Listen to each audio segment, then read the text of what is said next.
Tara, samahan nyo ako ulit dito. At bago tayo umuwi, hunting muna tayo dito. Tingnan natin kung nag-restock na sila. At hindi tayo nakapunta ng ilang araw dito. So subukan natin kung nag-reload na sila dito. Let's go. Kaya subukan natin yung sampayan nila dito kung nag-load na sila. At matagal na tayong hindi nakakapunta dito. Try natin silipin yung kanilang sampayan. Sana nag-load na sila. Wala pa yata. Dun sa kabila yata. Sa kabila.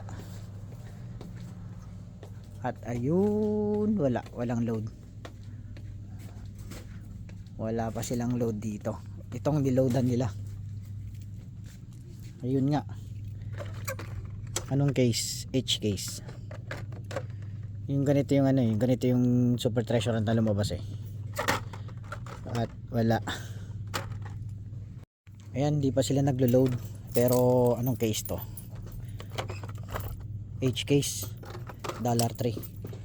So, yun nga. Ito yung load nila ngayon dito. Ganito yung Super Treasure Hunt na lumabas sa H case pero walang laman, wala silang laman ngayon. Pero naglo-load pa si ate doon sa kabila. Tingnan natin kung maglo-load sila ng laruan. Tingnan natin. Pero zero yata tayo ngayon dito. So ayun. Peg update nila. Walang laman. Matagal-tagal na siguro hindi pa nalagyan to. So ayun nga yung peg update nila. Wala tayong makukuha dito. So lipat tayo sa kabila. Ayun nga po yung peg update nila. Iwanan na natin yan. Yung Hot Wheels Legend Tour na yan. So tara, samahan nyo ako. At kita-kita tayo sa susunod na video. Let's go.